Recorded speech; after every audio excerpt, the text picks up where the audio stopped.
नमस्कार दोस्तों, स्वागत है आपका वकील लीगल नोट्स में। आज हम करेंगे relationship between international law and municipal law. दोस्तों, लॉ दो टाइप्स की होती है। एक इंटरनेशनल लॉ जो स्टेट्स के रिलेशन को गवर्न करती है, और दूसरे टाइप की लॉ होती है म्युनिसिपल लॉ जो स्टेट के ही अंदर लोग और गवर्नमेंट दोनों के बिहेवियर को रेगुलेट करती है। लेकिन दोस्तों, पहले सवाल ये उठता है कि पहले कौन सा लॉ लगेगा। क्या स्टेट को पहले इंटरनेशनल लॉ को मानना चाहिए या एक म्युनिसिपल लॉ को मानना चाहिए? तो ये जानने के लिए हमें कुछ थियोरीज पढ़नी होंगी, और सबसे पहली थियोरी है ड्यूअलिस्टिक थियोरी। ये एक पॉजिटिव लॉ थियोरी है जो कहती है कि इंटरनेशनल लॉ और म्युनिसिपल लॉ दोनों अलग अलग सिस्टम्स हैं। एक स्टेट में, क्योंकि ये एक पॉजिटिव लॉ थियोरी है, इसके हिसाब से एक स्टेट जो है किसी भी फॉरेन लॉ या फॉरेन इंटरनेशनल लॉ के इन्फ्लुएंस में नहीं आ सकता। ये उसके स्टेट सॉवरेंटी को चैलेंज करता है। इसीलिए ये थियोरी म्युनिसिपल थियोरी को ज़्यादा इंपॉर्टेंस देती है as compare to international law. Municipal law इसमें ज़्यादा स्ट्रांग है। इस थियोरी को स्टार्क और ओपनहाइम दोनों सपोर्ट करते हैं। लेकिन इस थियोरी के दोस्तों दो क्रिटिसिज्म्स भी हैं। इस थियोरी का पहला क्रिटिसिज्म ये है कि ये पैक्टा सन्ट सर्वांडा को वायलेट करता है। पैक्टा सन्ट सर्वांडा का मतलब है कि states are bound to the treaty they make, और पूरा इंटरनेशनल लॉ भी इस डॉक्ट्रिन पैक्टा सन्ट सर्वांडा पे ही बेस्ड है। अब इसकी दूसरी क्रिटिसिज्म ये है कि ये नहीं बता पाता कि पहली प्रायोरिटी किसे ढंग से देनी चाहिए। इसीलिए प्रायोरिटी के बेसिस पे कॉन्फ्लिक्ट होता है।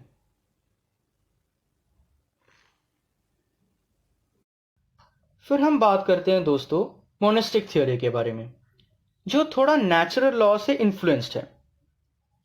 ये थ्योरी कहती है कि इंटरनेशनल लॉ और म्युनिसिपल लॉ दोनों अलग अलग नहीं बल्कि एक सिंगल सिस्टम है। इस थ्योरी के हिसाब से इंटरनेशनल लॉ और म्युनिसिपल लॉ जब दोनों कंबाइन होकर एक सिंगल सिस्टम बनाई जाती है, तब ये ज्यादा इन्फोर्सेबल होती है और ज्यादा पावरफुल होती है। इस व्यू को कैल्सन का पूरा सपोर्ट मिल रखा है।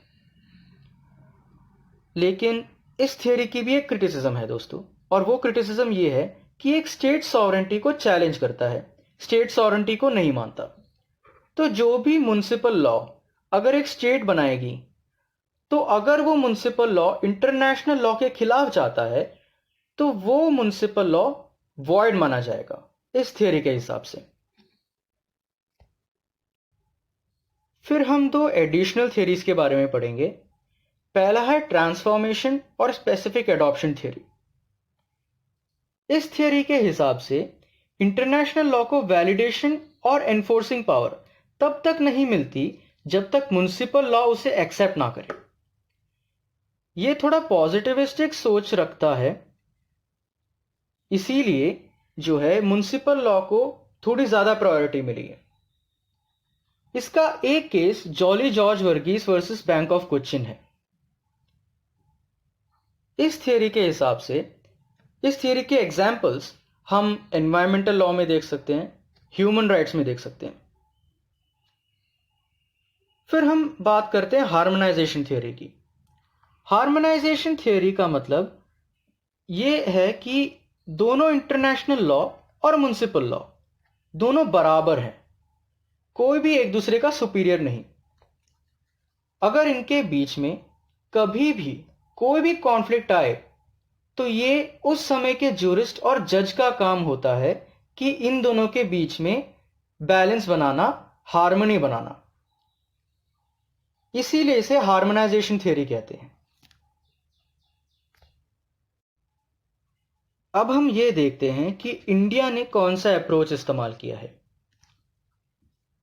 इंडियन कॉन्स्टिट्यूशन के आर्टिकल 51 के हिसाब से जो डीपीएसपी है, स्टेट पर इंटरनेशनल पीस और सिक्योरिटी को इंश्योर करने का उत्तरदायित्व है।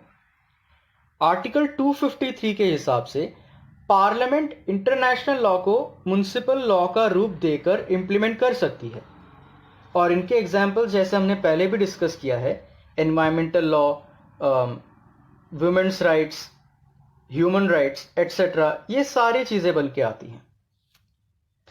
केसेस जैसे कि Shri Krishna Sharma versus state of West Bengal, Burma versus state, Shiv Kumar Sharma versus union of India, ये सारे केसेस जो हैं ये कहती हैं, सुप्रीम कोर्ट ने इन केसेस के जरिए ये डिक्लेयर कर दिया है कि इंटरनेशनल लॉ को फोर्स मिलने के लिए इंटरनेशनल लॉ को म्युनिसिपल लॉ बनाना जरूरी है, क्योंकि ज्यादातर कोर्ट्स म्युनिसिपल लॉ को ही फॉलो करती है, ना कि इंटरनेशनल लॉ को।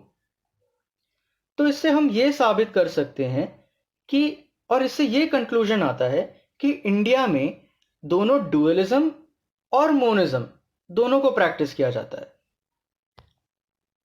अगर आपको ये वीडियो पसंद आए तो लाइक, शेयर और सब्सक्राइब करें दोस्तों, और बने रहिएगा वकील लीगल नोट्स में। हम और भी कंटेंट अपलोड करते रहेंगे। धन्यवाद।